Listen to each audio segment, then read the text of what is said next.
வேற லெவல்ல சூப்பரான எபிசோட் வந்திருக்குன்னே சொல்லலாம். மிஸ் பண்ணாம ஃபுல்லுடையும் கேளுங்க. இந்த வீடியோ பிடிச்சிருந்துச்சுன்னா லைக் பண்ண நம்ம சேனல் கண்டினியூவா ஆதரவு தாங்க. திலகாக்கும், மீனாக்கும் சந்தோஷம் தாங்கல. அப்படியே பாரதி கைய பிடிச்சு அப்படியே அழைச்சிட்டு வரப்ப, எங்களுக்கு தெரிஞ்சுக்க வேண்டியதெல்லாம் ரொம்பவே நெறையா இருக்கு. எங்களுக்கும் நீங்க இப்படி நடந்துக்கிட்டது தான் சந்தோஷமா இருக்குன்னு திலகாவும் நம்ப பாரதிக்காக பேசிட்டு இருக்காங்க. நீங்களாவது புரிஞ்சுக்கிட்டீங்களே, அது வரைக்கும் சந்தோஷம். சும்மான்னு இருக்கீங்களா? அப்படி என்ன காரியம் பண்ணிட்டாரு? ஓகே. நீங்க செஞ்சதெல்லாம் புரிஞ்சுக்க முடியுது. பாட்டி, மித்ரா தான் காரணம்னு சொல்லியிருக்காங்க. அதுக்காக நீங்க மித்ராவ வேண்டான்னு சொல்லி முடிவெடுக்கிறது, உங்க வாழ்க்கையில எல்லாமே கரெக்ட்டு தான். நாங்க ஒத்துக்கிறோம். அதுக்குன்னு எதுக்காக, எந்த விதமான கட்டாயமும் உங்களுக்கு இல்லையே, பாரதிய ஏத்துக்கணும்னு. இப்படி ஒரு சாதாரண விஷயம் நடந்ததுக்காக, நீங்க எமோஷனலா எவ்வளோ பெரிய அதிபதி நீங்க. பாரதிய போய் ஏத்துக்கணுமா? அப்படின்னு சொல்லும்போது, பாரதி வந்து எதுவும் பேச முடியாம மௌனமா நிக்கிறாங்க. எனக்கு இவங்க தான் என்னோட மனைவின்னு எனக்கு நல்லாவே தெரியும்னு சொல்லி முடிச்சிடுறாரு. இத்தனை வருஷத்துக்கான கேள்விக்கு ஆதி ஒரே புள்ளியில முடிச்சிட்டாரு. ஃபுல் ஸ்டாப் வச்சுட்டாருன்னே சொல்லிடலாம். உடனே சரி, உனக்கு தெரிஞ்சிருச்சு. ஆல்ரைட். உனக்கு எல்லாமே தெரிஞ்சிச்சா? இல்ல உனக்கு தெரியாம இருந்துச்சா? அப்படின்னு சொல்லி கேட்கும்போது, சித்தி அதெல்லாம் இருக்கட்டும். உங்களுக்கு தான் எல்லாமே தெரியுமே. நீங்க என்கிட்ட வந்து சொல்லியிருக்கலாம்ல. பேசுறதுக்கு முன்னாடி, மித்ரா இவ்ளோ பெரிய கேடியா இருப்பான்னு என்னால யூகிக்கவே முடியல. நீ எல்லாம் ஒரு பொண்ணான்னு பவானி அவங்கள கன்னா பின்னான்னு சத்தம் போட்டு பேசுறாங்க. சித்தி, நான் கேட்ட கேள்விக்கு நீங்க பதிலே சொல்லலையே. ஒரு நாள் நான் உங்ககிட்ட கேட்டேன். நீங்க அன்னைக்கு சமாளிச்சுட்டீங்க. ஆதி, நான் கேட்குற கேள்விக்கு நீ முதல்ல பதில் சொல்லு. நீங்க 2 பேரும் எதுக்காக பிரிஞ்சீங்க? முதல்ல நீ மறக்க வேண்டிய விஷயம், வாழ்க்கையில எப்படியோ வந்து திருப்பியும் அது போல ரீகிரியேட் ஆயிடுச்சு. அது எதுக்காக என்ன ஏதுன்னு தெரியல. நீ முடிவெடுத்தத நான் மதிச்சேன்ப்பா. அதுக்காக தான் உன்கிட்ட எதுவும் சொல்லல. என்ன சொல்றீங்க? நான் தான் முடிவெடுத்தேனா? ஆமாம்ப்பா. நீ தான் முடிவெடுத்த. அத பாரதியே சொல்ல சொல்லு அப்படின்னு சொல்லும்போது, எதுவும் பேசாம மௌனமா இருக்காங்க. சொல்லு பாரதி, என்ன காரணம்னு? பாரதியெல்லாம் அப்படியெல்லாம் எதுவும் தப்பான முடிவெல்லாம் எடுத்திருக்க மாட்டா. அப்படின்னு சொல்லும்போது, நான் அவங்களோட சித்தி. எனக்கு எல்லாமே தெரியும். என்ன நடந்துச்சு, ஏது நடந்துச்சுன்னு. பாரதி, சொல்லு பாரதி அப்படின்னு சொல்லும்போது, எதுவும் பேச முடியாம மௌனமா இருக்காங்க. திலகாக்கும், மீனாக்கும் பெரிய சந்தேகமா இருந்துச்சு. அப்படி பாரதி எந்த விதமான காரணத்துக்காக குற்ற உணர்ச்சியா இப்படி நிக்கிறா? ஆதி, உனக்கு உங்க அம்மாவ ரொம்ப பிடிக்கும் தானே? இப்பயும் சரி, அப்பயும் சரி, நீ மதிப்பேன்னு எனக்கு நல்லாவே தெரியும். ஆனா, அவங்க இப்ப இங்க இல்லாததுக்கான ஒரே ஒரு காரணம் இவ தான். இவ மட்டும் தான் அப்படின்னு எல்லாத்தையும் சொல்றாங்க. நீங்க 2 பேரும் இப்ப சேருவீங்கன்னு நெனச்சீங்களா? உங்கள நான் பிரிச்சுருவேன் அப்படின்னு பவானி இன்னமும் எனக்கு சாதகமா எல்லாத்தையும் மாத்துவேன்னு கேவலமா வந்து யோசிச்சுட்டு இருக்காங்க. என்ன சொல்றீங்க சித்தி? இந்த விஷயம் உனக்கு தெரிஞ்சதுனால மட்டும் தான் நீ எல்லாத்தையும் மறக்கணும்னு முடிவெடுத்தப்பா. மத்தபடி ஒண்ணும் இல்லன்னு சொல்லி முடிச்சிடுறாங்க. எந்த விஷயம் உனக்கு தெரியக்கூடாதுன்னு நீ ஒரு விஷயத்த வந்து செலக்ட் பண்ணியோ, அது எப்படி இப்ப உனக்கு தெரிஞ்சுச்சு? உனக்கு இந்த விஷயம் தெரிஞ்சுச்சுன்னு என்கிட்ட சொல்லியிருந்தனா, நான் அப்பயே உன்ன தெளிவுபடுத்தியிருப்பேன். திருப்பியும் நீ இவளையே கைய புடிச்சுட்டு இங்க வந்து என் முன்னாடி வந்து நிக்கிறத பார்த்தா, எனக்கு பழைய ஆதி என்கிட்ட பேசினதெல்லாம் ஞாபகத்துக்கு வருது.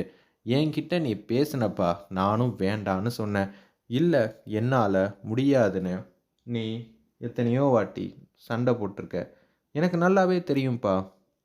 இவ்வளவு பெரிய விஷயத்த எவனாவது ஒருத்தன் செய்வானா? நீ செஞ்சிருக்கனா? தெரிஞ்சுக்கப்பா, இவ எவ்வளவு பெரிய அநியாயக்காரின்னு. இதை எங்களால கண்டிப்பா ஒத்துக்கவே முடியாதுன்னு திலகாவும், மீனாவும் சப்போர்ட் பண்றப்ப, அதான் அவங்க பேசிக்கிட்டு இருக்காங்களே, உனக்கும் உங்க அம்மாக்கும் வேற வேலை இல்லையா? பேசாம இருக்கணும் அப்படின்னு சொல்லும்போது, சரி, அந்த ஆதி ஏதோ ஒண்ணு அவசரப்பட்டு முடிவெடுத்துட்டா. இப்ப அவங்களும் போயிட்டாங்க. என்ன காரணமா இருந்தாலும் சரி, ஃபோன் அடிச்சப்ப இவ எடுத்திருந்தா கண்டிப்பா காப்பாத்தியிருக்கலாம். ஃபோன் எடுக்கல. அப்ப சாரதா அம்மா கூப்பிடுறாங்கன்னு நல்லாவே தெரிஞ்சிருக்கு. அவங்க கூட சண்டை போட்டதுனால இவ எடுக்காம விட்டுட்டா அப்படின்னு சொல்லிட்டு இருக்காங்க.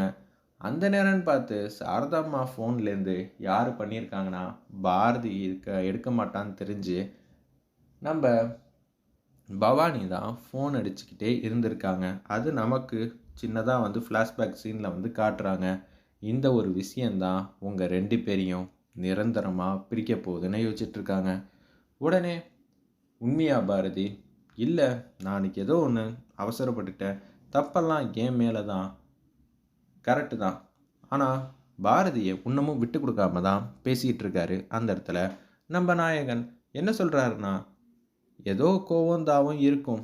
இது போல உண்மையிலேயே ஏதோ ஒண்ணு நடக்கும்னு தெரியாம கூட இருந்திருக்கலாம்ல." அப்படின்னு சொல்லும்போது, "நீ எங்க வீட்டு பையன் கிடையாதுப்பா. அது மட்டும் நாங்க தெள்ளத் தெளிவா இருக்கோம்.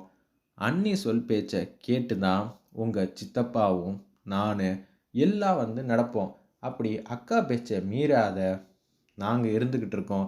நீயும் அப்படிதான் இருந்த. இவள பார்க்கறதுக்கு முன்னாடி வரைக்கும். ஆனா, அப்ப எப்படி கட்டினா இவள தான் கட்டுவேன்னு நீ சொன்னியோ, அதே போல தான் இப்பயும் பேசிக்கிட்டு இருக்க. அன்னைக்கு உங்க அம்மாகிட்ட சண்டை போட்ட. இன்னைக்கு நீ செய்யறது தப்புன்னு சொல்லியும் என் பேச்ச கேட்க மாட்டேங்கிற. நீ எங்க வீட்டு பையன்பா. ஏன்பா இப்படியெல்லாம் பண்ணிக்கிட்டே இருக்க? எது தெரியக்கூடாதுன்னு நெனச்சனோ, அது தெரிஞ்சிருச்சு. எனக்கு ரொம்பவே கவலையா இருக்கு." அப்படின்னு சென்டிமெண்ட்டா பேசினோன்னே, ரொம்பவே ஃபீல் பண்றாங்க நம்ப ஆதியும்.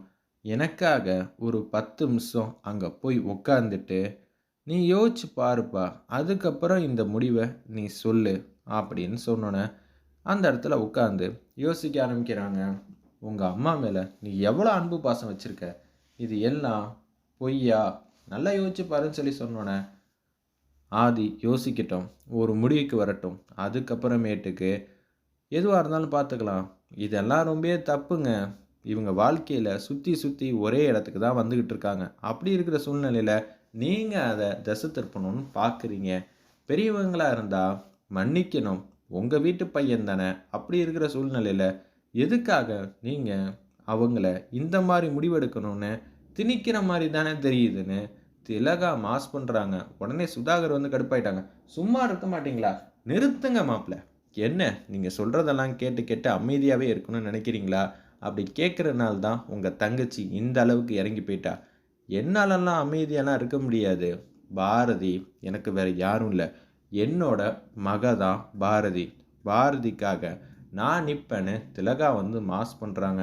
உடனே எதுவும் பேச முடியாம சுதாகரும் நிக்கிறாங்க. அப்படி ஆதி வேற ஒரு முடிவெடுத்தா, "நான் அப்படியெல்லாம் எடுக்க விடமாட்டேன்.